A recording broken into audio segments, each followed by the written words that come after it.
Bonjour à toutes et bonjour à tous, je suis heureuse de vous retrouver pour une nouvelle semaine de vlog et je dois vous avouer que je vous ai abandonné hier parce que j'ai eu beaucoup à faire. Avant de tout vous expliquer, je me présente pour celles et ceux qui ne me connaissent pas encore. Je m'appelle Kim, j'ai 42 ans, j'habite en région parisienne et je suis une passionnée de tricot.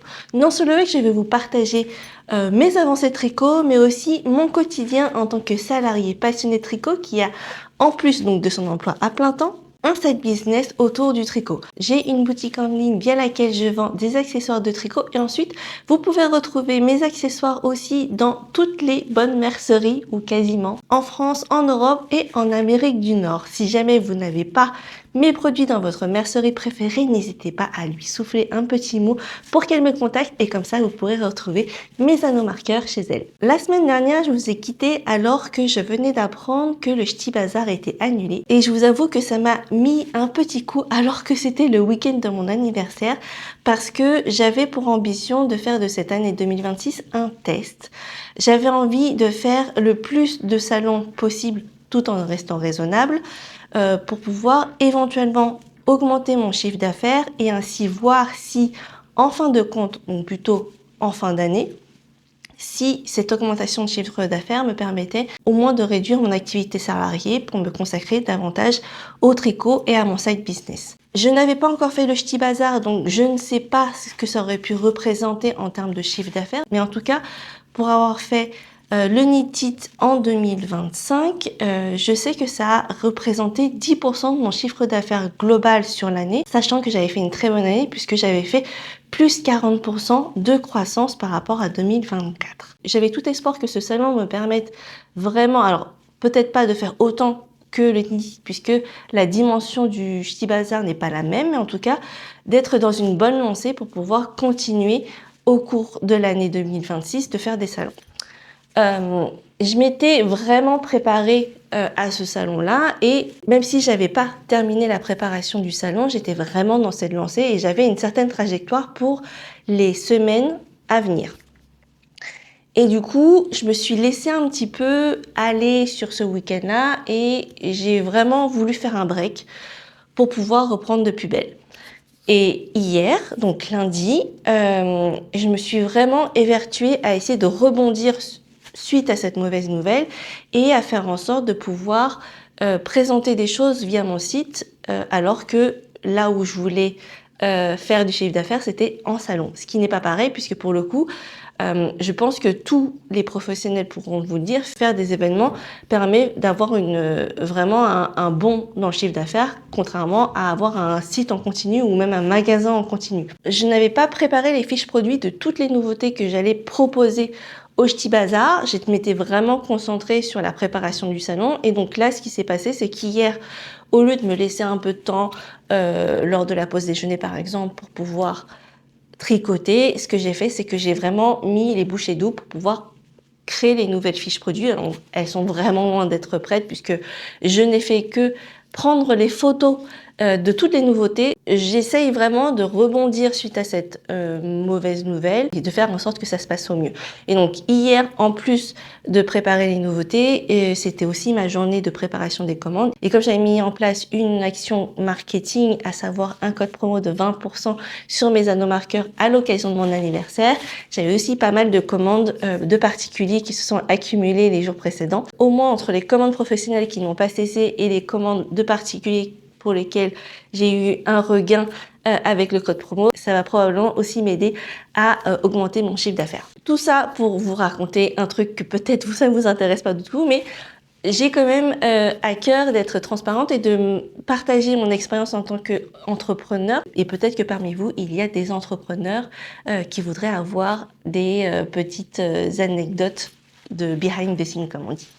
Bref, du coup hier j'ai pas du tout tricoté, mais par contre j'avais pas mal tricoté dimanche.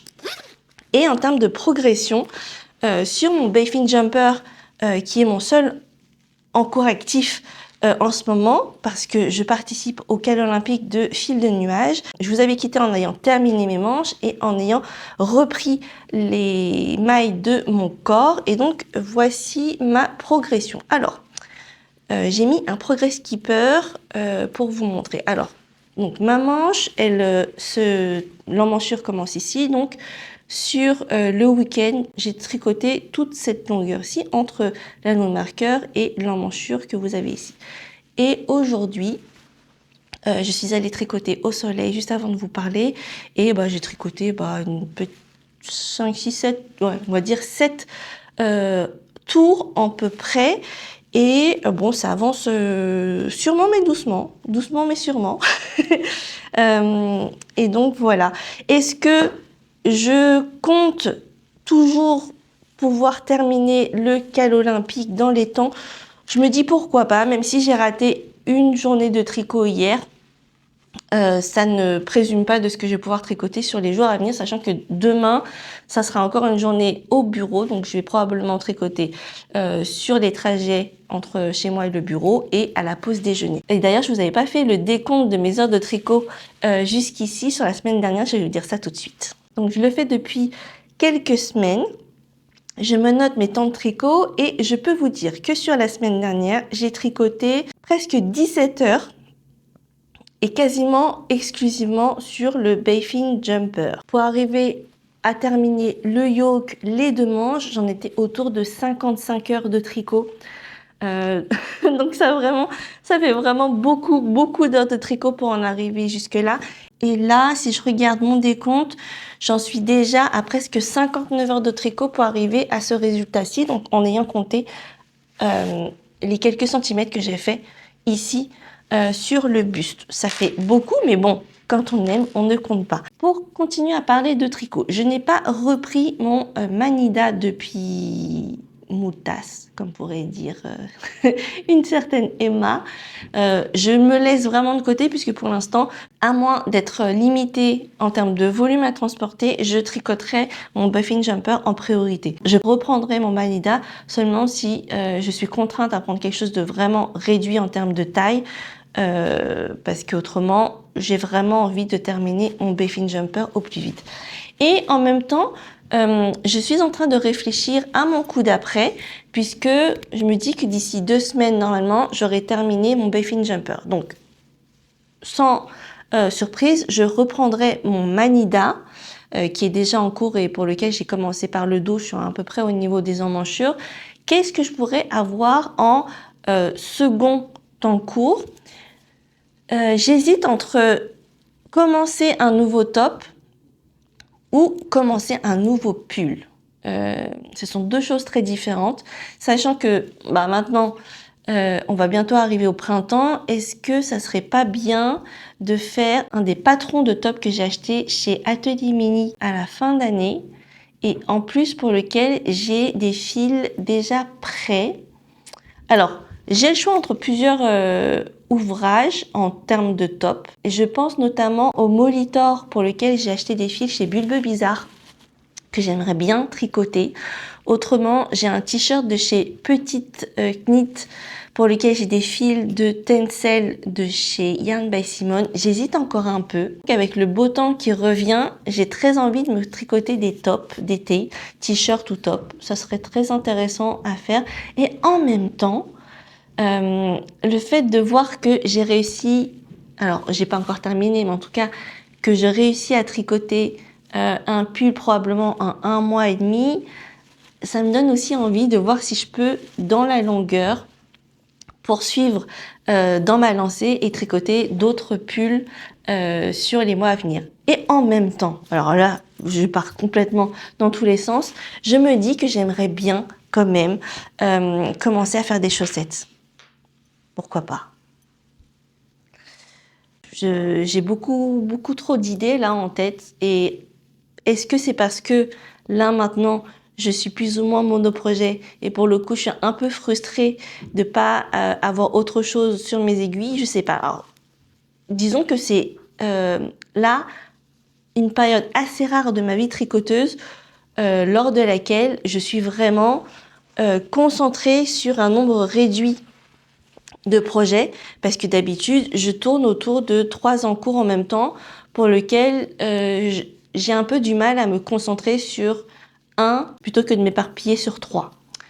Donc je vous avoue, je sais pas trop ce que je vais faire une fois que j'aurai terminé le briefing. Pour le coup, comme j'étais drivée par le cal olympique, c'est plus facile de se concentrer dans le sens où j'ai un objectif, donc j'essaye de le suivre. Et habituellement, j'en ai pas trop. Bon, après, je peux éventuellement me dire que si je commence un top, ça pourrait, un autre top que le Manida, je veux dire, mon objectif, ça serait de terminer en plus du Manida pour mon prochain salon qui aura lieu au mois de mai prochain, qui est Bigoudlen, en Bretagne. Donc voilà, à voir. J'ai encore un peu de temps avant de me décider. Donnez-moi vos avis. Je vous avais partagé la liste de mes encours, plutôt pull d'ailleurs, sur un précédent épisode de cette année. Si jamais vous avez envie de voter pour moi et me donner votre avis, je serais très curieuse de savoir ce que vous avez envie de voir sur mes aiguilles. Voilà. Bon, là, il me reste encore un peu de temps avant de reprendre ma journée de boulot. Il a fait assez beau, donc j'ai tricoté au soleil tout à l'heure. Il y avait, j'ai l'impression, tout le monde de sortie. Tellement on a eu peu de soleil ces derniers temps. Je pense que tout le monde a besoin de retrouver un peu de rayon de soleil et de, comment on dit, de synthétiser la vitamine D. Je n'ai pas vu de nouveaux calendriers de l'Avent qui se sont annoncés. Il y a eu un nouveau indice de la part de Sabine d'Ars Natura au sujet de son calendrier de l'Avent. Et a priori, on sera sur une thématique japonaise puisque j'ai lu Shinjuku sur le deuxième indice qu'elle a publié. Après, j'ai regardé récemment une vidéo de Fil de nuages pour lequel elle avait invité Bulbe Bizarre. Et a priori, très bientôt, on aura l'annonce du calendrier de l'Avent de Bulbe Bizarre. Donc, je scrute mon feed Instagram pour voir ce qui va en découler. Bulbe Bizarre aurait été a priori une bonne option que j'aurais considérée, sauf que dans la vidéo que j'ai vue chez Éléonore, on avait l'information que ça ne serait pas un calendrier de l'Avent journalier, dans le sens où on aurait un paquet par jour sur l'ensemble de la période, mais plutôt des paquets en week-end, enfin en tout cas par semaine. Si je trouve un calendrier de l'Avent où j'ai 24 ou 25 paquets à ouvrir, peut-être que je pourrais en prendre un deuxième qui ne s'ouvre pas tous les jours, et là, je ne serais pas frustrée pour autant. Est-ce que j'ai été vraiment frustrée l'année dernière alors que j'ai découvert un mini par jour? Je dirais presque oui, parce que les écheveaux n'étaient pas cachés. Comme ils étaient totalement découverts, j'ai pas l'impression d'avoir une forme de découverte. J'ai quand même vraiment envie d'avoir au moins un calendrier de l'Avent pour lequel j'ai un paquet par jour, et après je pourrais éventuellement considérer le fait d'en prendre un deuxième pour lequel j'ai pas de paquet journalier, sachant que à date dans ma cagnotte j'ai au moins de quoi en prendre un, et dernièrement j'ai pas cagnoté physiquement, mais j'ai déjà terminé 3 nouvelles pelotes de ce fil-ci que je tricote pour le Buffing Jumper. Et du coup, ça me rajouterait de l'argent. Pour autant, je n'ai pas assez pour prendre 2 calendriers de l'Avent, mais ça ne saurait tarder puisque je pense qu'il me faudrait encore une pelote de plus au moins pour terminer le Buffing Jumper. Et après, si je tricote alors pas le Manida, alors depuis tout à l'heure je dis Manida, mais c'est le Caspica. Donc si je reprends le Caspica, c'est aussi des pelotes de 50 grammes que je tricote, et pour le coup c'est plus facile de cagnoter des pelotes de 50 grammes plutôt que des écheveaux de 100 grammes. Donc c'est très probable que j'ai plus d'argent à cagnoter très rapidement. Et là, comme nous sommes déjà au mois de mars, je me dis que c'est vraiment maintenant au final que les calendriers de l'Avent se publient, se précommandent, etc. Donc je pense que si jamais je devais commander prochainement un calendrier de l'Avent qui vraiment me plaît, ou 2, parce que j'ai assez de budget pour ça, si je devais m'offrir 2 calendriers de l'Avent, là, coup sur coup, alors que j'ai pas le budget, je pense que je me ferais crédit quand même. Ouais. Est-ce que vous validez ça, le fait de se faire crédit? Il y a moyen. J'ai déjà 250 € dans ma cagnotte. Là, je vais cagnoter 75 € de plus, donc on sera à 325 €. si je compte bien. Et puis, oui, dans les semaines à venir, je vais encore cagnotter plus. Allez, est-ce que vous validez? Dites-le moi en commentaire.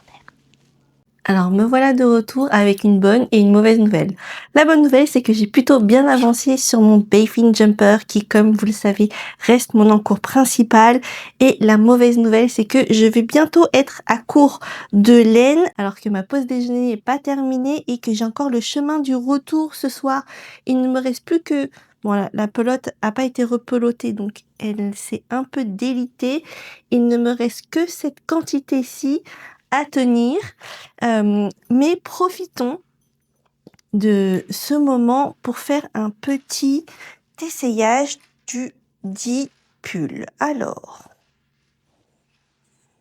j'ai déjà mis mon câble supplémentaire pour pouvoir agrandir la circonférence possible. J'enlève ma chemise et je vous montre ce que ça donne.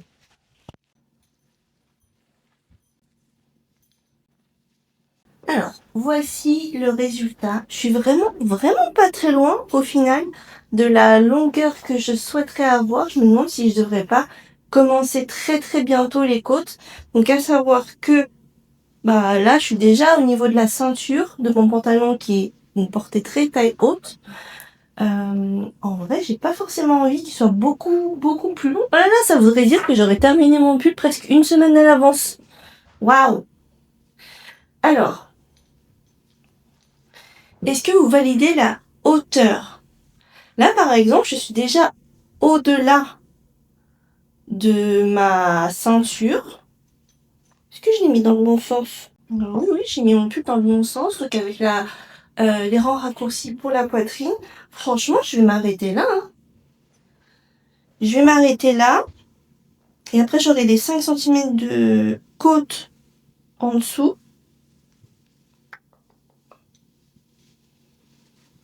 Ouais.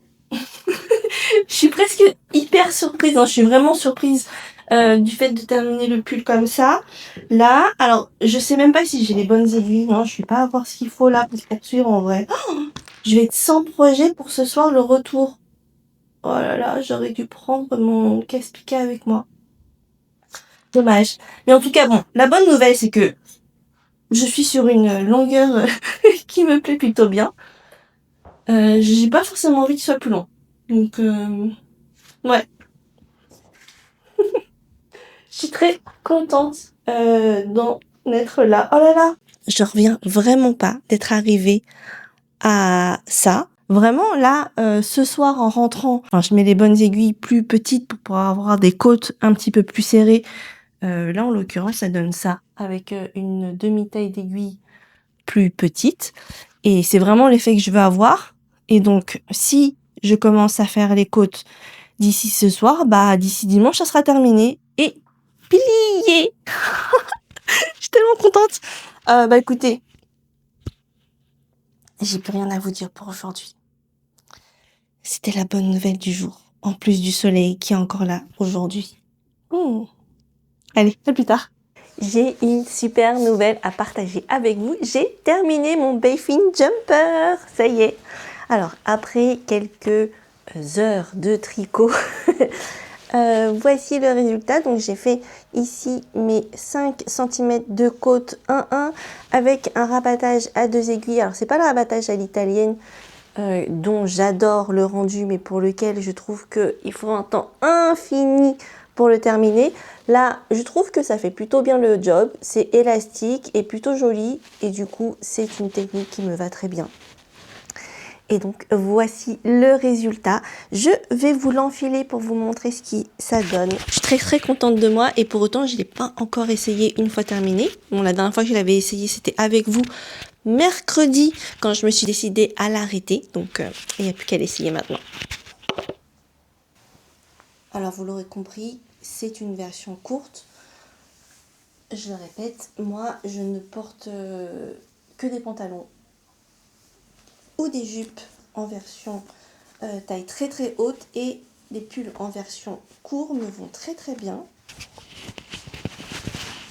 Le yoke est tellement épais que je ne peux même pas mettre l'aimant de mon micro Et donc, voici. Alors, je n'ai pas rentré les fils. Les mailles sont tombées de mes aiguilles ce matin, ou plutôt à midi. Juste au début de la pause, je me suis tout de suite jetée sur les aiguilles pour pouvoir le tricoter. Et du coup, je vous montre le résultat pour la hauteur.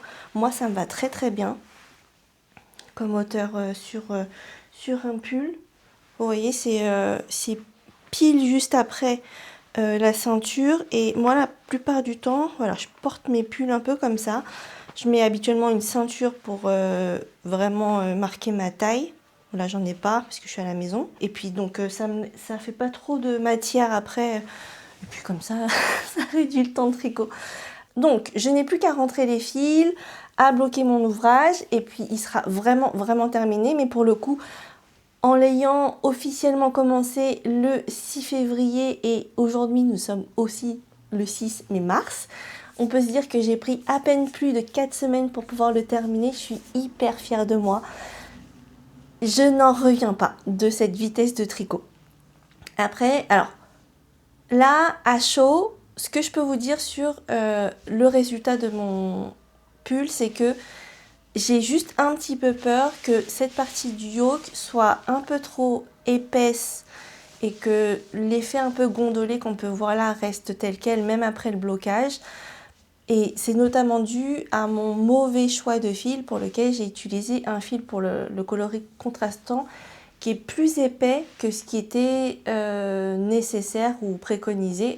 J'ai vraiment, je sais pas comment j'en suis arrivée là, je m'étais persuadée que c'était ok pour ce fil et en l'occurrence aussi parce que c'était probablement l'une des rares options pour lesquelles j'avais le fil un blanc pas trop blanc en stock, mais au final je me dis que il peut pas être moche même comme ça.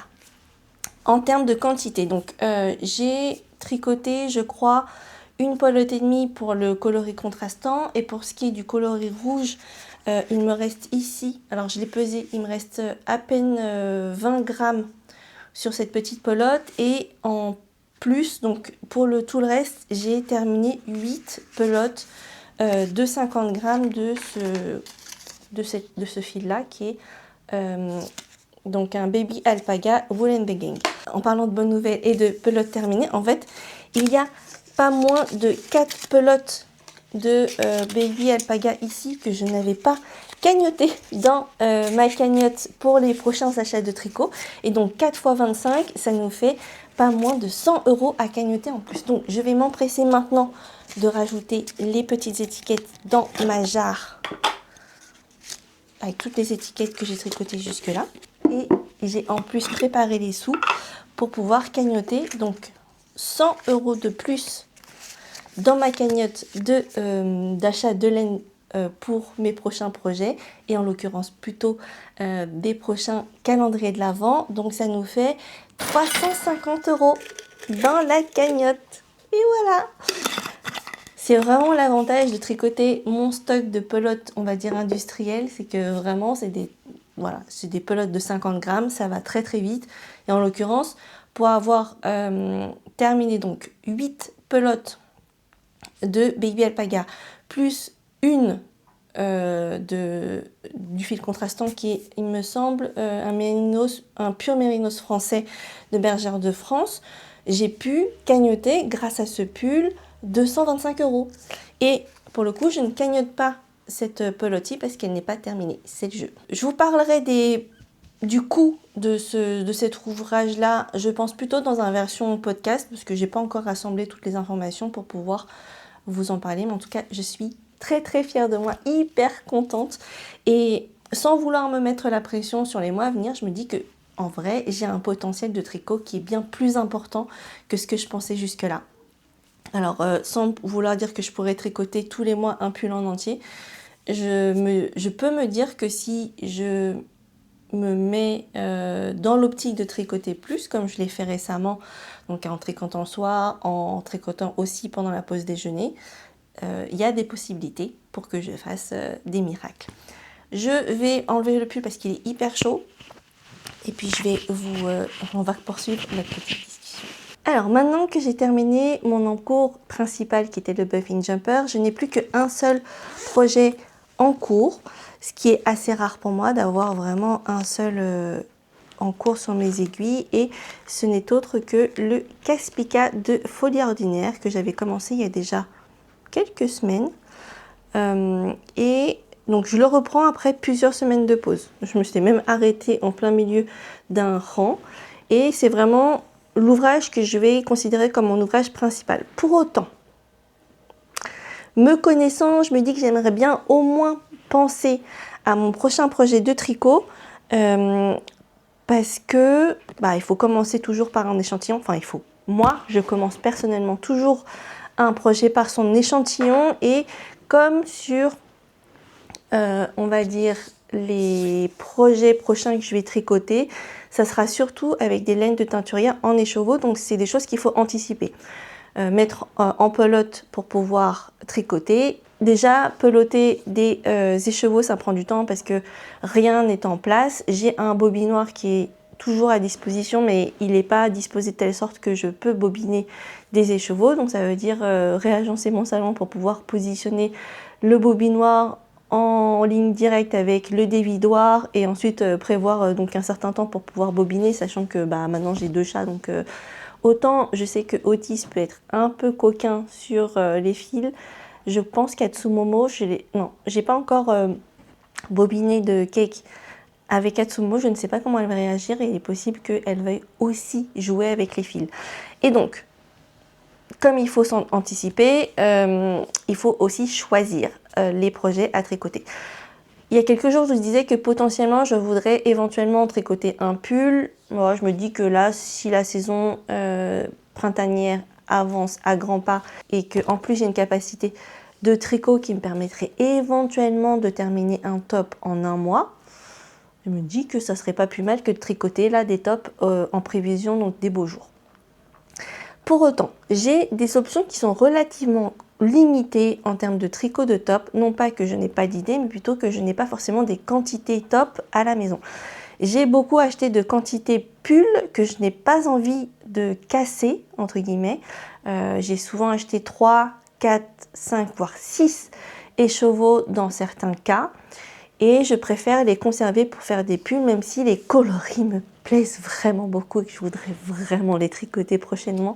Là en plus, ils sont à ma vue quasiment tous les jours, et j'ai très envie de les tricoter. Et pour autant, on va rester sage. On va pas casser ces quantités-là, et plutôt se les réserver pour tricoter des pulls. Donc, j'ai ressorti pour vous, et pour pouvoir réfléchir à voix haute sur les prochains projets que je voudrais tricoter, et en tout cas vous montrer les options. Voici les 3 options qui s'offrent à moi, pour lesquelles j'ai donc des quantités top, et pour lesquelles j'ai déjà attribué des patrons. On va procéder par ordre d'acquisition. J'ai cet écheveau-là que j'ai en stock depuis vraiment longtemps. Je pense que je l'ai dans mon stock depuis au moins 5 ans. Voire même plus, puisque je pense que je l'ai acheté avant le premier confinement, donc en 2020. Donc ils ont cet écheveau-là, enfin il est en double, hein, je l'ai en 2 exemplaires. Je pense que je l'ai acheté probablement avant 2020. Et donc je pensais tricoter avec ce fil qui est un fil 75% mérino superwash et 25% nylon, un fingering de 425 mètres pour 100 grammes. Musette, je pense que c'est le nom du coloris. Un fil de La Féfile, donc c'est un collector, puisque La Féfile ne teint plus. Elle s'est reconvertie il y a quelques temps déjà. Et je pensais tricoter avec ce fil alors, qu'est-ce que j'avais dit?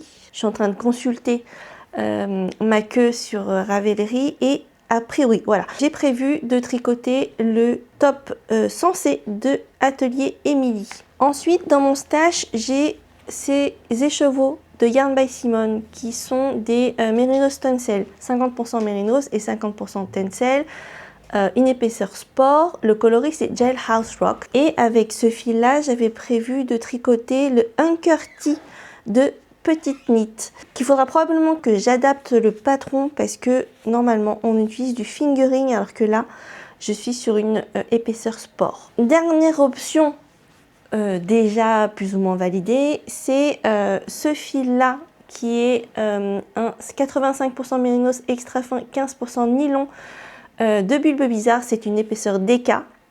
Le coloris, c'est Musc que j'ai acheté en décembre dernier quand il y a eu cette vente éphémère. Et avec ce fil-là, j'ai prévu de tricoter le Molitor d'Atelier Midi. Voilà. Donc, on a ces trois options pour des projets de top. Ce sont des coloris qui sont relativement différents. Bon, lui, il sort complètement de ma zone de confort puisque il y a plutôt du bleu et bien que il y a un peu de speckles roses qui peuvent être intéressants. Et ensuite, j'ai deux roses qui sont relativement différents. Celui-là, j'ai l'impression qu'il est un peu froid. Celui-là, il est carrément chaud. J'ai potentiellement aussi une quatrième option qui est ce fil-ci qui est un Merino Superwash de Yarn by Simone 100% Merino Superwash. On est sur 400 mètres pour 100 grammes. Le coloris, c'est une Jingle Bells. Et j'ai dans mon stock deux écheveaux de ce mérinos-là que j'ai acheté pour compléter deux écheveaux de Kid Mohair et Soie du même coloris parce que je pensais initialement tricoter un gilet sans manche avec. Donc en tricotant en fil double Mérinos Superwash et Mohair et Soie. Là, en vous en parlant, ça serait vraiment dommage de casser ce stock-là que j'avais déjà prévu puisque ce fil-là, je l'ai acquis en novembre dernier lors du CSF. Je vais me le garder pour probablement faire le dernier gilet sans manche d'Atelier Émilie que j'ai rajouté dans mon truc qui s'appelle Matisse. Je pense que je vais tricoter Matisse avec ce coloris-là.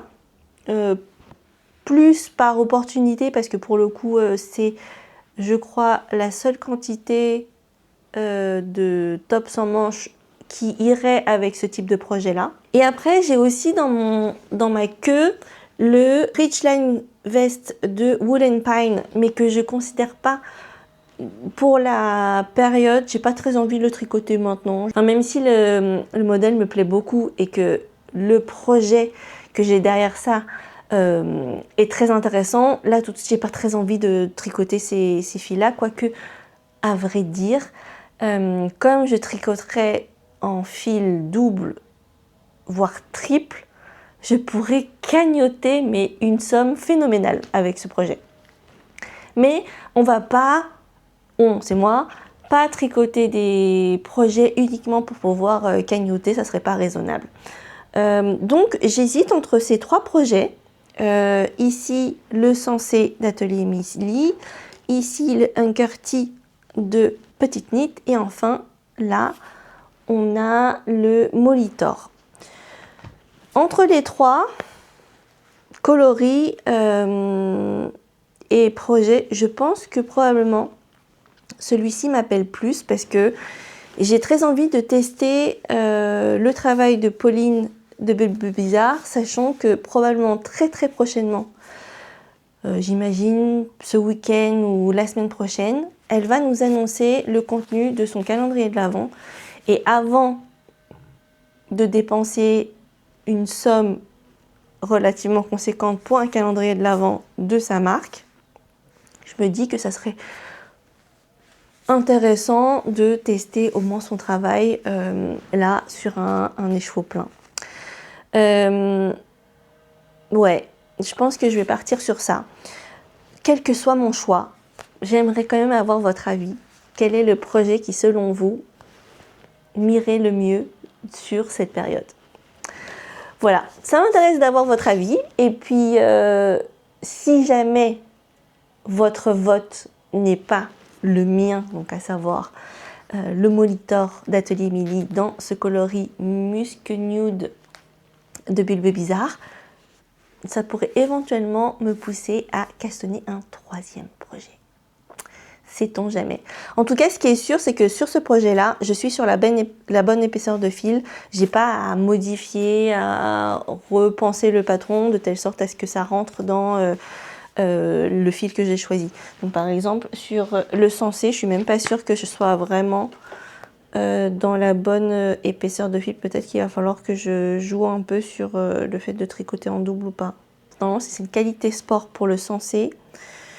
J'ai pas une épaisseur sport là.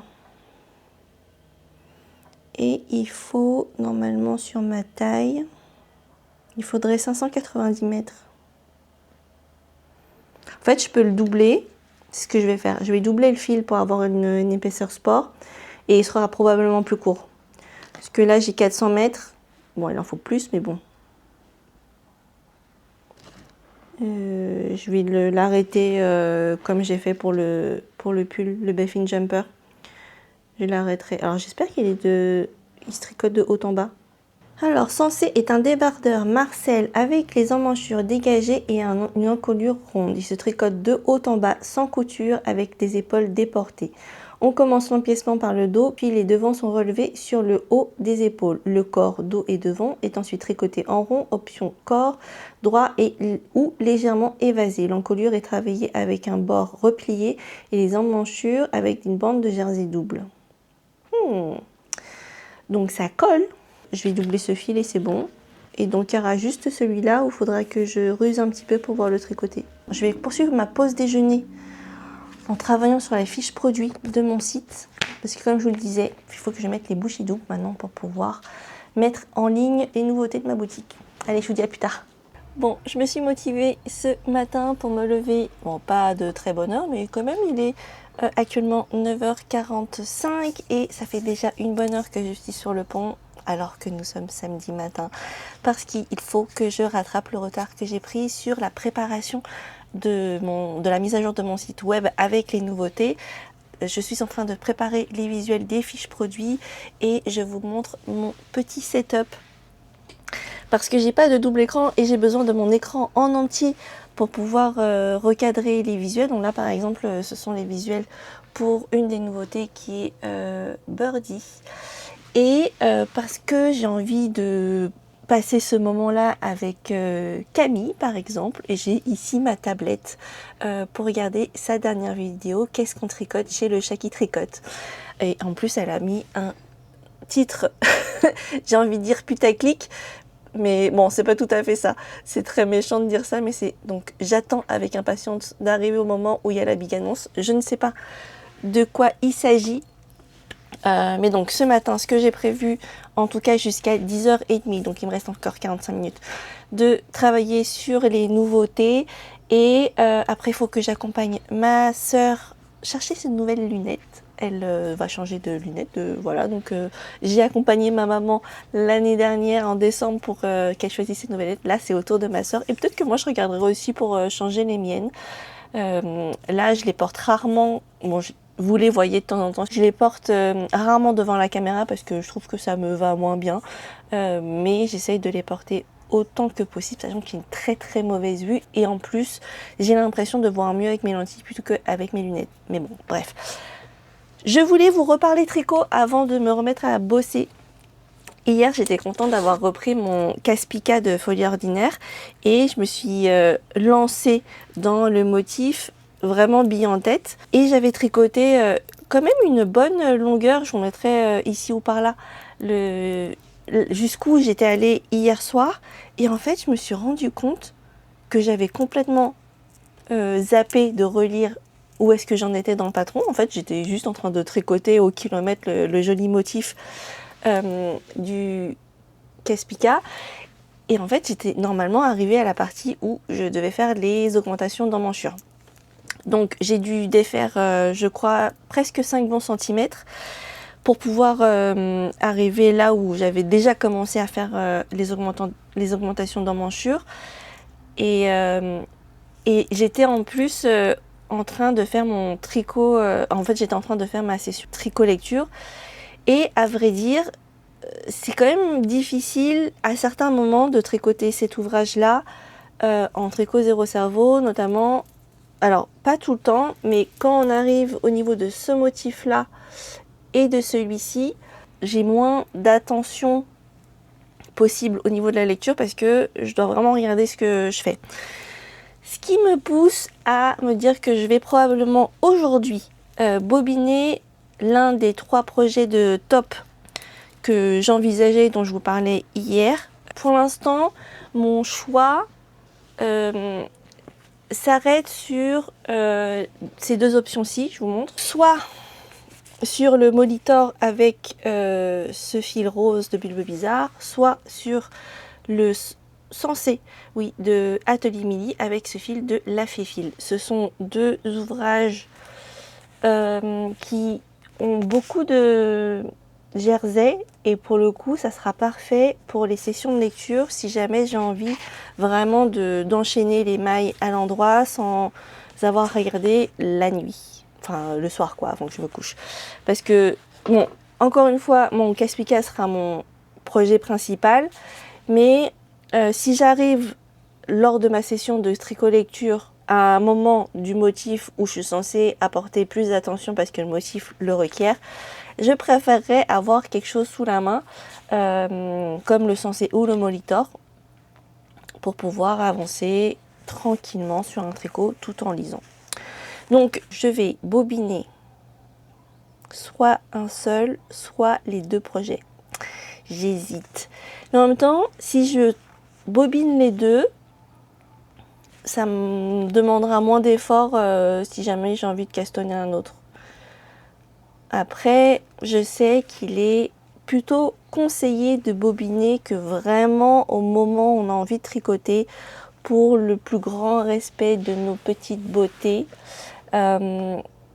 Mais bobiner prend du temps. Enfin, en tout cas, moi, ça me demande un petit peu d'organisation qui n'est pas insurmontable, hein, mais il faut que je fasse des choix parce que j'ai beaucoup d'activités autour de la boutique qui me demandent du temps. Donc comme là par exemple, on est samedi matin, au lieu de traîner au lit ou tricoter, traîner au lit pour tricoter, c'est un temps de tricot que j'ai en moins, donc il faut que je puisse optimiser au mieux et il faut que j'accumule comme ça des petites astuces pour gagner un petit peu de temps à chaque fois pour pouvoir tricoter autant que je le voudrais sans avoir à gérer une forme de frustration. Je sais pas si ça vous arrive comme ça d'être frustré parce que vous n'avez pas la possibilité de faire X ou Y. Là en l'occurrence, si jamais j'ai envie de me lancer dans un tricot et que je peux pas parce que j'ai pas les fils bobinés, moi ça je me sens frustrée. Il faut toujours que j'ai un projet pour lequel je peux me lancer, ou en tout cas il faut que j'ai la possibilité d'avoir un tricot que je peux tricoter tout de suite. C'est pour ça que j'imagine j'avais aussi accumulé pas mal d'encours. Voilà, à chaque fois que je vous l'avais dit, souvent j'ai 3 encours en même temps parce que ça peut répondre à des circonstances particulières. Et ce que j'arrive à faire la plupart du temps, enfin en tout cas ce que j'arrive à faire maintenant, c'est quand même de délire un tricot principal et ensuite avoir les autres, on va dire au cas où. Je pense que je vais donc bobiner ces deux lots des chevaux cet après-midi, même si normalement la priorité de ce week-end sera la préparation de la boutique en ligne pour pouvoir vous proposer les nouveautés du printemps aussi rapidement que possible. Donc voilà, je retourne bosser et puis on se dit à plus tard. Je viens de terminer de regarder la vidéo de Nathalie, l'Hélène de demain, et j'ai décidé de faire une petite pause pour vous refaire un petit topo rapide sur le contenu de son calendrier de l'Avent avant d'oublier. Et comme ça aussi, il y a un petit peu plus de lumière que si je vous le fais ce soir alors qu'il n'y a plus de lumière du jour. Bref, le calendrier de l'Avent d'Hélène de demain, cette année, c'est sur le thème du monde merveilleux de Diddle. Je ne sais pas si vous connaissez ou pas ce petit personnage en forme de souris qui a fait fureur dans les années 90 et moi-même j'avais succombé à cette mode-là. Alors pas entièrement en tout cas, j'avais dans mes affaires quelques éléments de papeterie Diddle comme des petits carnets, des règles et des stylos. C'est revenu à la mode je crois cette année ou l'année précédente. Et elle a décidé de faire son calendrier de l'Avent sur cette thématique. Alors c'est très très coloré du coup, c'est très pop. Je ne pense pas y succomber parce que même si j'aime beaucoup de choses assez nostalgiques, moi je pense que j'ai plus d'amour pour Hello Kitty que pour Diddle.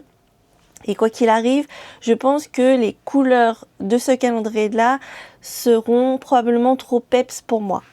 Mais ça ne m'empêche pas de vous parler de ce calendrier de l'Avent puisqu'on a pas mal d'informations que je vous restitue ici. Alors, on a deux formules différentes. On a une formule où on a 24 mini de 20 grammes sur la base 85-15. Alors, je pense que c'est 85% mérino, c'est 15% de nylon, pour lequel on a en plus des goodies et la participation à un concours. Je vous parlerai du concours après. Et cette formule-ci est à 175 €. Pour la deuxième formule, on a donc toujours les 24 mini de 20 grammes sur la même base, mais en plus on a un kit chaussette de 50 grammes plus 20 grammes pour le 25 décembre. On a toujours aussi des goodies à découvrir au gré du calendrier de l'Avent. Alors ça va pas remplacer les 24 pochettes, hein, ça sera dans les pochettes des mini qu'on va découvrir. Et ce calendrier de l'Avent est à 195 €. Au sujet du concours, donc elle va positionner 6 cadeaux dans l'ensemble des calendriers de l'Avent qu'elle va expédier sans savoir à qui elle expédie. Ça sera vraiment par hasard qu'on pourra gagner potentiellement un des 6 lots qu'elle met en jeu. Et dans les lots qu'elle propose, il y aura une peluche, un livre de coloriage mystère, un livre de 30 pages à peindre ou à colorier, un carnet type journal intime, une tour de 12 crayons de couleur et un set de 5 gommes, tous à l'effigie de Lidl. Ce sont des produits de la marque, j'allais dire certifiés, mais en tout cas ce ne sont pas des inspirations, mais vraiment des produits de la marque, ou alors en partenariat avec la marque. Sur les cahiers de coloriage par exemple, ce sont des éléments des éditions Larousse en partenariat avec la marque Lidl. Ce que j'ai trouvé très intéressant à noter, c'est qu'elle a des choix d'expédition très particuliers qui permettent de sécuriser un peu plus l'envoi et la réception plutôt de ces colis. Et la chose très importante que je trouve très intéressante, parce qu'on parle de montants qui sont relativement élevés, c'est qu'elle propose, si on le souhaite, de payer en plusieurs fois. Et pour ça, je vous renvoie sur sa propre vidéo où elle dit, alors je vous résume très grossièrement, vous pouvez payer en plusieurs fois en envoyant des chèques directement à Nathalie, mais je vous laisserai voir avec elle au besoin, et ce qui permettrait pour le coup aux personnes qui ont des budgets un petit peu plus serrés d'étaler un petit peu les paiements, ce qui peut être intéressant si ce calendrier là vous plaît. Qu'est-ce que je peux vous dire d'autre? Il sera expédié au début du mois de novembre comme la plupart des calendriers, donc voilà, je pense que je vous ai tout dit sur ce sujet là. Et pour être clair sur la question, je pense que je ne l'achèterai pas parce que même si bon, je trouve ça mignon, Lidl, etc., j'ai pas spécialement envie des goodies, et les couleurs, en tout cas affichées dans le mood board, sont trop peps pour moi. C'est parce que c'est pas forcément ce que j'aurais envie, je pense, d'avoir en termes de calendrier de l'Avent. J'en profite pour répondre à quelques commentaires que j'ai eu sur la dernière vidéo qui a été publiée hier. J'ai déjà des questions ou des remarques. Je vous lis un commentaire de Valévie qui me dit: tu dis qu'on trouve tout sur YouTube. Je n'ai pas trouvé un tuto ou une explication pour monter des manches qui sont tricotées à part sur un pull qu'on a commencé par le bas et qu'on doit poursuivre en tricotant le raglan. J'ai essayé le Rigmorty de Petite Knit et j'ai rien compris. J'ai abandonné pour le moment. J'ai 2 ans d'expérience en tricot et ce n'est que sur ça que j'ai bloqué. Sans doute que c'est tout simple, mais je ne visualise pas. Je ne connais pas le patron que tu cites dans ton commentaire.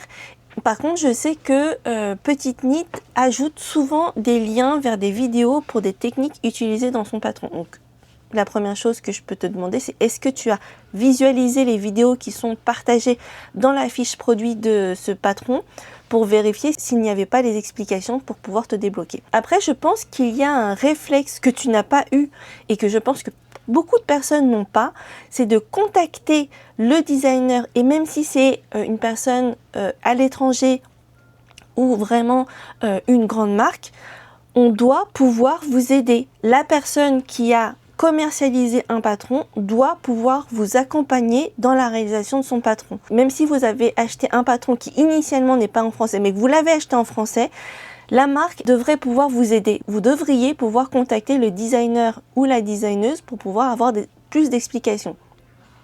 Si vous avez acheté un patron en anglais et que vous maîtrisez l'anglais, rien ne vous empêche aussi de contacter le designer ou la designeuse pour avoir un accompagnement en anglais. J'ai parfois des demandes sur Instagram ou d'autres réseaux sociaux de personnes qui bloquent sur des patrons d'autres marques plus ou moins grandes.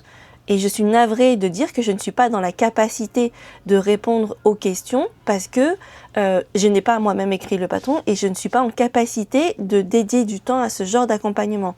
Après, je le fais volontiers avec des amis, mais je peux pas le faire à tout le monde parce que je passerai mon temps à faire ça. Donc vraiment, ayez le réflexe de contacter directement les marques que vous avez. C'est comme, je sais pas, vous avez un problème avec votre ordinateur, vous n'allez pas demander forcément à... Enfin, vous pourriez éventuellement demander un conseil à un influenceur, une personne qui crée des contenus sur les réseaux sociaux pour vous accompagner, mais c'est pas forcément son métier. Contactez directement la marque. Alors vous pourriez éventuellement demander à votre ami informaticien de vous accompagner, mais si la garantie fonctionne toujours, contactez la marque en question et pas forcément ne jetez pas les choses, n'abandonnez pas parce que vous pensez être jeté dans la nature. Voilà, il y a toujours un SAV. En tout cas, moi, si vous achetez un de mes patrons, bon, j'en ai pas en commercialisation, mais si jamais vous avez acheté un de mes patrons, ou même en gratuit, n'hésitez pas à me contacter moi, mais n'allez pas contacter X ou Y. Voilà. Et pareil, pour les livres, si jamais vous avez des questions au sujet des patrons que j'ai édités dans des livres, n'hésitez pas à me contacter pour avoir un accompagnement, je le ferai avec plaisir. Bon, j'espère que j'ai des fois assez personne à ce sujet-là, mais je pense vraiment que chaque marque de designer, de patron, etc. devrait être en capacité de répondre à vos questions, même si ça fait que plusieurs années que vous avez acheté le patron, et il ne faut pas rester bloqué et sur des déceptions comme ça. Je ne sais pas si j'ai apporté une quelconque réponse qui a pu t'aider, Valévie, mais en tout cas, j'espère que ça a débloqué quelque chose chez vous pour ce genre de problématique. J'ai une question de Noémie Gaillon. Quel kit d'aiguilles interchangeables as-tu? Je me tâte à en acheter, mais je ne sais pas lesquels choisir. Alors, j'ai acheté et accumulé pas mal de kits d'aiguilles interchangeables au fil des années, mais je vous avoue que maintenant, j'ai trouvé, je pense, celles qui me plaisent le plus, après lesquelles je ne pense pas avoir besoin d'aller chercher ailleurs. Je vais vous montrer tous les kits d'aiguilles circulaires que j'ai et je vais vous dire ce que j'en pense. Je vous ai dit, je crois, il y a quelques jours que ça faisait une vingtaine d'années que je tricote, mais en fait pas du tout, ça fait 15 ans. J'ai commencé en 2010. Et du coup, en 15 ans, j'ai accumulé, ou en tout cas, oui, j'ai accumulé, il faut le dire. J'ai accumulé pas mal de kits d'aiguilles circulaires avec le temps. Je vais essayer de vous les présenter dans l'ordre dans lesquels je les ai acquis ou pour lesquels on me les a offerts.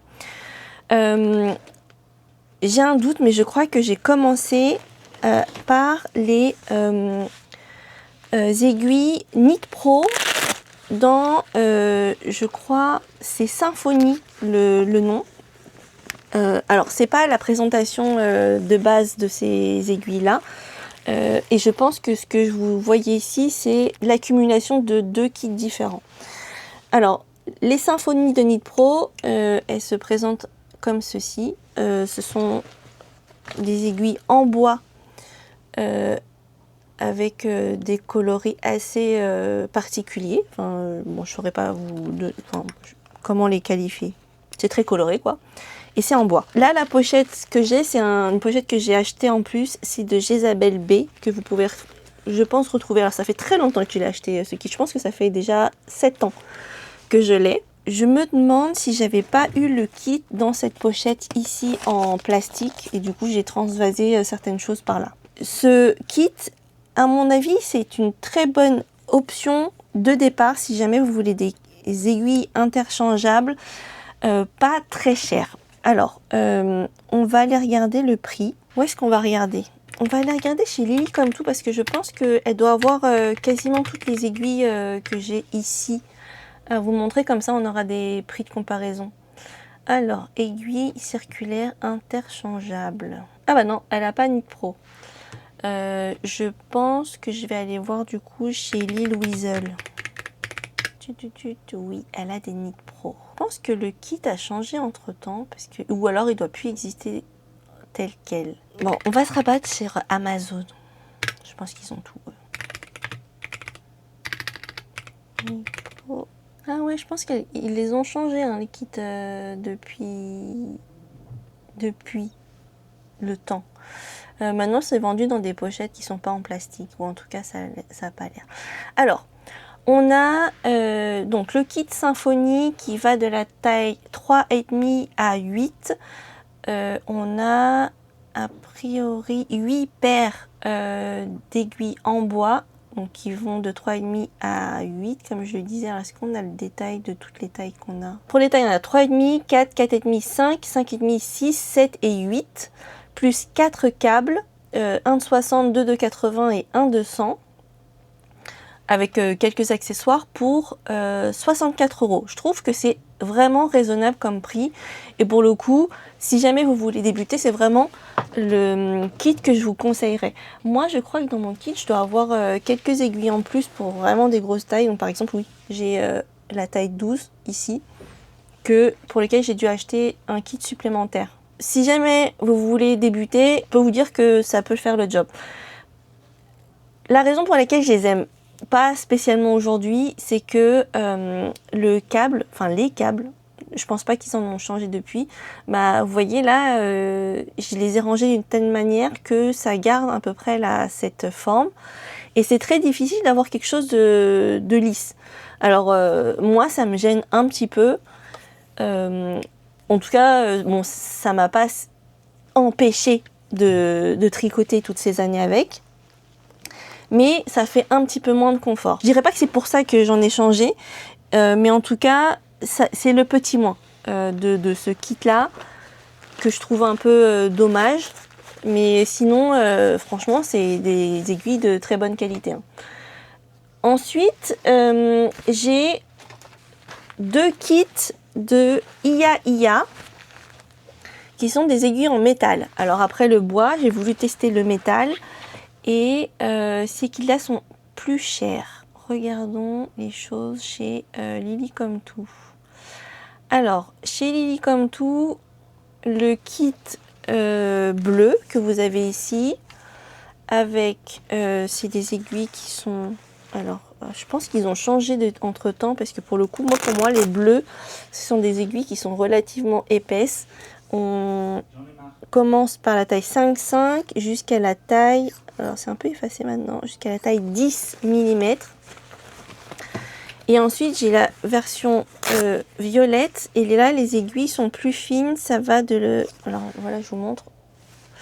On va de la taille 2,75 jusqu'à 5 mm. Et on a 8 paires dans le kit petit. Et on en a ici 7 dans les grandes. Et ça tourne entre 135 et 155 €. Donc ça commence à chiffrer un peu plus. Celles-là, je les aimais bien aussi, mais on avait le même problème avec le câble. Enfin, moi. J'avais plus ou moins le même problème avec le câble, il me semble. Voilà, elles ont été rangées en rond, donc elles étaient un petit peu moins pliées que les symphonies, mais voilà, ça reste en rond. Par contre, ce qui est bien, c'est qu'ici, la jointure, elle est pivotante, contrairement au Knit Pro.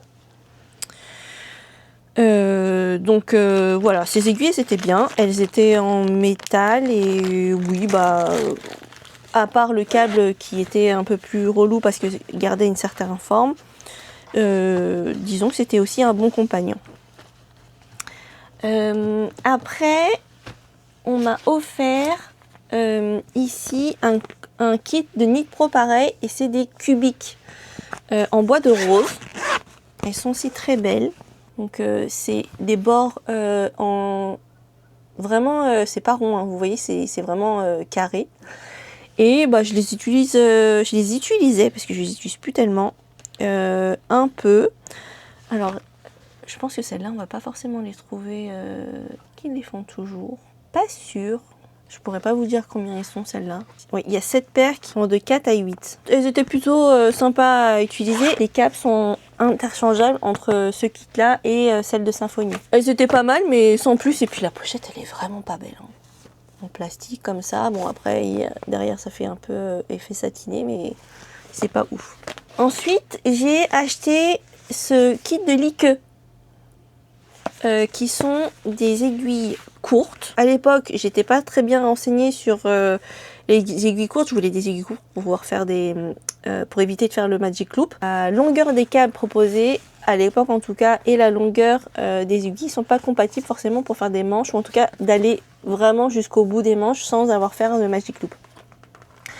On a 9 paires d'aiguilles, elles sont beaucoup plus courtes que les autres que j'ai. Je pense qu'elles font 5 cm au lieu de 8. 5. Et si je regarde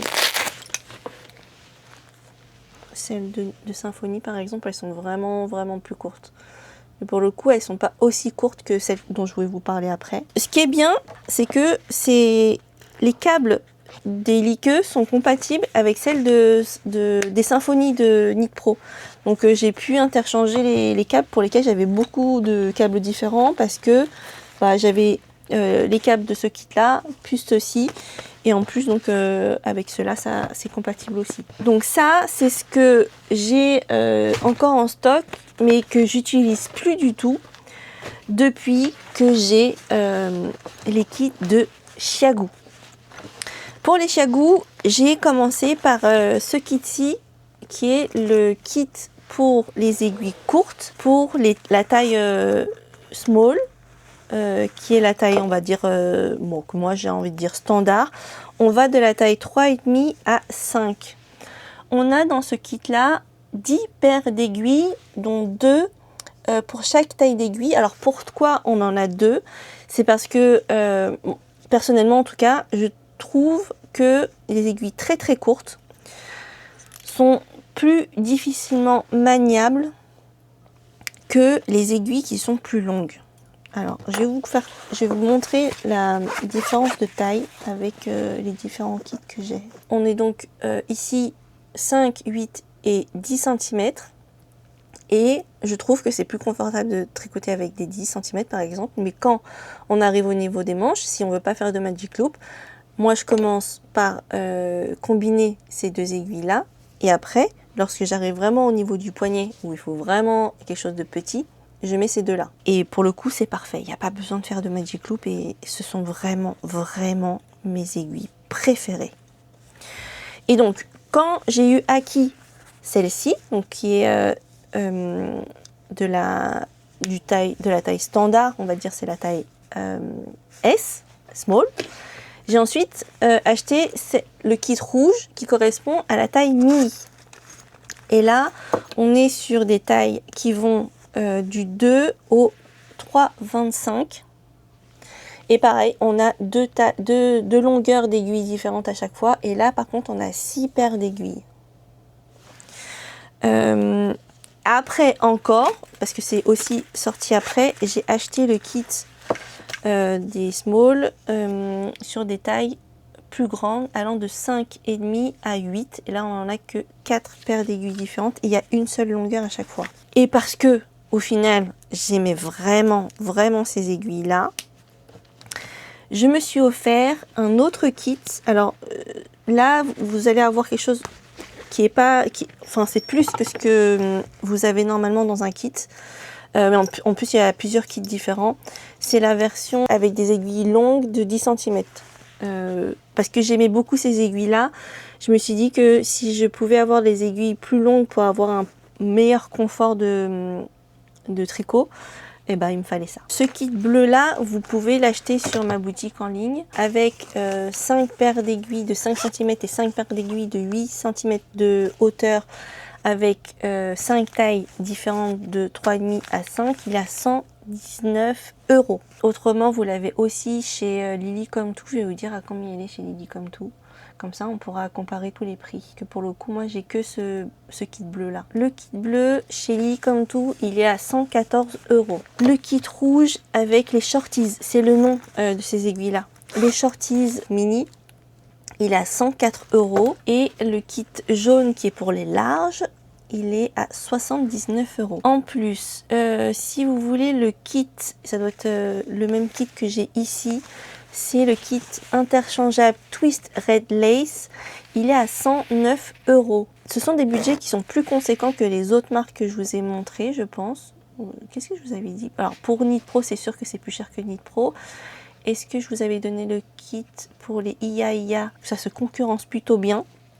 Mais vraiment, c'est la marque que je préfère des aiguilles. Ce sont les aiguilles en métal de Xiaogu.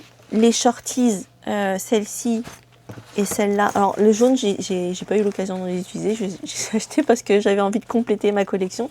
Mais en vrai, je tricote très peu de projets avec des laines pour lesquelles il faut tricoter au-delà de 5. Donc voilà. Bref.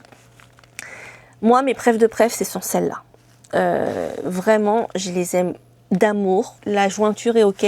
Par contre, ce qui est chiant, c'est que quand on passe des aiguilles très fines à partir de 3,25, enfin, en tout cas, si c'est de 2 à 3,25, en fait, les câbles sont différents. Bon, je sais qu'il y a des connecteurs, j'en ai pas parce qu'au final, j'en ai pas eu besoin. Mais en tout cas, c'est la seule chose que je trouve un peu chiante. C'est que d'une taille à l'autre, entre 3,25 et... Enfin, là où ça se sépare, c'est 3,25, ce sont les mini, et à partir de 3,50, c'est les small. Les câbles sont pas interchangeables. Mais par contre, les câbles, ils sont fabuleux. Je veux dire, on peut les tordre et les ranger dans tous les sens. Ils seront toujours vraiment... Alors, ils ont une mémoire de forme. Donc, je vais vous montrer, par exemple, sur un câble un peu long. Là, j'en ai acheté plein de câbles parce qu'au final... comme c'est mes préférés, voilà. Je viens de le dérouler. Là, il s'est un peu enroulé, mais regardez, voilà, ça y est, il est tout droit. Et franchement, je préfère ça plutôt que d'avoir quelque chose un peu twisté tout le temps. Sur celle-ci, la jointure, elle n'est pas rotative. Par contre, je sais qu'il y en a qui existent, des nouveaux câbles qui sont sortis où c'est rotatif. Je les ai essayés et je les ai pas aimés, les rotatifs, parce que je trouve que la jointure était pas, en tout cas sur le câble que j'avais, alors je sais pas si c'était un défaut, mais je trouve que la jointure elle était pas ouf et elle était pas sans couture quoi. Donc là pareil, c'est celle-ci. Alors les classiques, c'est celle-ci, les Twister Red. Franchement les câbles sont trop bien. Préférés de chez préférés. Et les autres qui tournent, c'est les Swive 360. Et là sur celle-ci, en fait j'en ai acheté deux et j'avais testé une fois et j'ai pas aimé parce que la jointure là ça accrochait un peu ma laine et pour le coup là ça tourne. J'en ai pas forcément eu besoin, je voulais tester et le test que j'ai fait il n'était pas concluant, j'ai pas aimé. Mais voilà, pour répondre à la question, quel kit d'aiguilles circulaires j'ai testé pour le coup 4 marques différentes, les Knit Pro, Like, IA et Xiaogu. Et Xiaogu, c'est vraiment mes préférés. Pour les Xiaogu, je me suis aussi offert il y a quelques temps le kit en bambou. Elles sont bien aussi, mais je pense que je préfère aussi en métal. Là, parfois, je tricote aussi avec les bambous. J'avais notamment tricoté mon top de Sarina Ortland cet été avec des bambous parce que je crois que je tricotais en même temps plusieurs projets pour lesquels j'avais besoin des mêmes tailles de câbles et du coup c'était très bien. Mais j'ai une préférence pour celles qui sont en métal, ça glisse parfaitement, enfin franchement c'est mes préférés, voilà. Et c'est pas parce que j'en vends un kit que c'est la raison pour laquelle c'est mes préférés. Je vous dis sincèrement, ce sont vraiment mes préférés. Alors encore une fois, j'ai pas testé toutes les marques, mais en tout cas sur tous les kits que j'ai testés jusqu'ici, c'est vraiment mes préférés de chez préférés. Est-ce que j'ai d'autres questions jusque-là? En tout cas, j'espère avoir répondu à ta question, Noémie, au sujet des aiguilles. Alors oui, voilà. J'ai un commentaire de Claudine Combe. Joyeux anniversaire Kim, merci. On a le même âge. Ah bah c'est trop cool. C'est trop triste pour le Ch'ti Bazar. Je suis de tout cœur avec toi. Viendras-tu au BFF de Bruxelles en tant que visiteuse? Merci de nous faire découvrir les calendriers de l'Avent. Je ferai mon choix grâce à tes présentations. Alors, bon, il n'y a qu'une seule question dans la chose, c'est est-ce que j'irai au BFF? Alors, malheureusement, non. J'avais beaucoup aimé la première édition pour laquelle j'avais été invitée à participer. Malheureusement, en fait, j'avais pas prévu d'y aller parce que je faisais déjà normalement le Ch'ti Bazar qui est 15 jours avant. Je me sentais pas d'empiler 2 salons à la suite, enfin à 2 semaines d'intervalle, sachant qu'il y en avait un pour lequel j'étais exposante et d'expérience, même si j'ai pas été systématiquement exposante à des salons, le fait de faire des salons sur plusieurs jours comme j'ai l'habitude de le faire depuis quelques temps, ça m'épuise complètement. Et pour le coup, je me sentais pas de faire les 2 semaines d'intervalle sans me mettre, on va dire, en danger. J'ai préféré décliner l'invitation de mon amie Caroline, que vous connaissez peut-être sous le pseudo Betty Jane, qui est plutôt côté couture, qui m'avait invité entre guillemets à y aller, mais je me sentais pas de faire 2 salons comme ça à la suite, même si j'avais vraiment aimé et j'avais postulé. Si vous vous souvenez, si vous avez déjà regardé mes vidéos cet été, j'avais postulé pour l'édition donc là pour exposer. Et malheureusement, l'organisatrice qui s'appelle Jessica, j'ai un doute, oui c'est Jessica, n'a pas pu me retenir parce qu'elle a dû limiter le nombre d'exposants et donc elle m'avait pas choisi.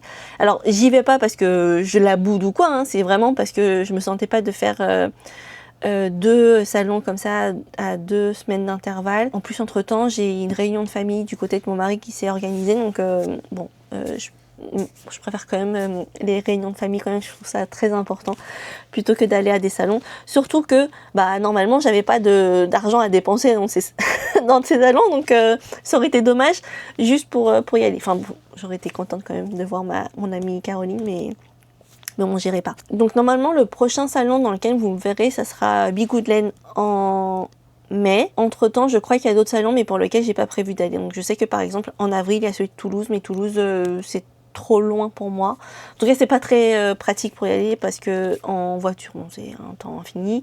Et en train, c'est assez long aussi. Comme j'ai en plus le salon en mai, je pense que je vais plutôt me préserver et ne pas y aller. Potentiellement, peut-être que cet été, je retournerai à Aix pour des vacances. Habituellement, je pars une fois par an à Marseille parce que mon mari a de la famille là-bas, donc on y va quasiment tous les ans. Jusqu'ici, on y allait tous les ans, donc je pense qu'on va y aller. Donc j'irai probablement faire un tour chez le chat qui tricote parce que ça fait longtemps que je l'ai pas vu. Bon, ça fera 1 an du coup en juillet que j'y suis pas allée. Bon, j'ai vu Camille entre temps puisqu'on a fait une visite en octobre 2025 et je serais contente d'y retourner parce que a priori elle a fait plein de changements dans la boutique et on aura un home tour, enfin plutôt un shop tour dans quelques temps et je serais vraiment curieuse d'aller là-bas. Après en plus, bon je l'ai dit, hein, il y a Ars Natura et Bulbe Bizarre. Maintenant je vous ai dit simplement qu'il y avait 2 teinturières qui feront des pop-up chez elles, donc ce sera Ars Natura et Bulbe Bizarre qui feront des pop-up chez elles. Alors j'ai plus les dates, mais je crois que c'est avril et ou mai. Bon, j'aurais été contente d'y aller parce que je pense pas avoir déjà vu Ars Natura et Bulbe Bizarre en salon, donc j'aurais été contente de voir leur travail et de papoter avec elles, mais ça sera probablement pas possible. Ce seront probablement les 2 occasions pour lesquelles vous pourrez me voir au cours de ces prochains mois. Après, je vais probablement postuler pour faire Charlemagne en septembre, qui est à Amiens. Ensuite, après, il y aura, je sais pas encore. L'option est ouverte, mais je sais pas encore si je vais faire Ch'ti Bazar en novembre parce que c'est 2 semaines avant CSF. Et pour le coup, CSF, je me suis déjà engagée à y aller. Et comme pour Ch'ti Bazar et BFF, je ne sais pas si je vais pouvoir d'un point de vue physique, mental, psychologique, enchaîner les 2 salons. Donc j'ai demandé à Mélanie et Lolita de Ch'ti Bazar combien de temps j'avais pour leur donner la réponse, si je postulais ou pas pour faire l'édition de novembre, pour que j'ai le temps de réfléchir à tout ça en fait. Je pense que je vais arrêter là pour la vidéo de cette semaine parce que j'ai déjà pas mal papoté avec vous et j'ai pas envie de vous bloquer plus de temps que ça. Je vais retourner à la préparation de mes fiches produits. Je vous dis dès maintenant à la semaine prochaine pour de nouvelles aventures tricot et en attendant, je vous fais de gros bisous.